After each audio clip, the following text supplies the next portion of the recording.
앞서 보신 바와 같이 증권사들의 실적이 부진한 이유는 위탁 매매 수익이 절반가량 차지하는 증권사 수익 구조 때문입니다. 네, 최근 몇 년간 국내 증권사들이 새로운 활로를 찾기 위해 해외 진출과 자산관리 사업 강화 등을 시도하고 있지만 아직까지는 시장을 선도할 만한 성과가 나오지 않고 있습니다. 자세한 내용 조연 기자가 보도합니다.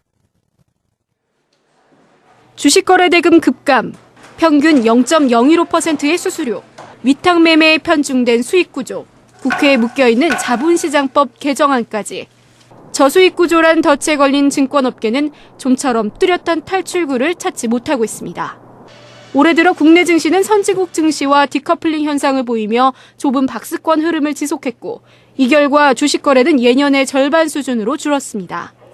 지난달 유가 증권시장의 하루 평균 거래대금은 3조 8,307억 원, 2월에 이어 2달 연속 4조 원을 밑돌았습니다. 주식거래 대금이 4조 원 아래로 떨어진 것은 2008년 8월 이후 처음이며 이 같은 흐름을 2달째 이어간 것은 2007년 2, 3월 이후 처음입니다. 거래대금 감소는 바로 증권사의 이익 축소로 직결됐습니다.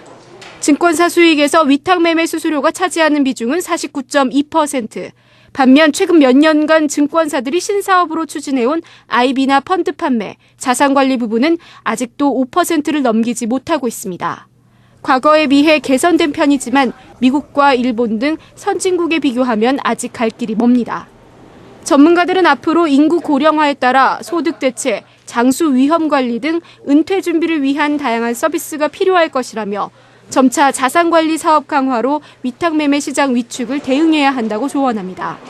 또 단순히 과거처럼 지수 상승이 증권주 실적으로 가시화되지 않을 가능성이 높다며 추세적 상승을 위해서는 새로운 먹거리를 다지기 위한 증권사 자체적인 노력이 절실하다고 지적하고 있습니다.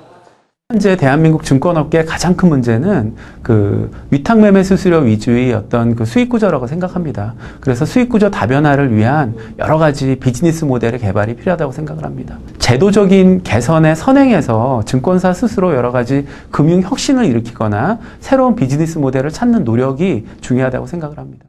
대형 투자은행 도입을 골자로 한 자본시장법 개정안이 국회 처리를 눈앞에 두고 있지만 이 또한 역시 국내 증권사들의 준비된 실력과 피나는 노력이 없다면 별다른 성장 동력이 되지 못할 것이란 우려도 제기되고 있습니다. 봄 기운이 완연한 여의도 거리와 달리 여의도 증권가는 사상 최악의 위기란 찬바람만 여전히 불고 있습니다. 한국경제TV 조연입니다.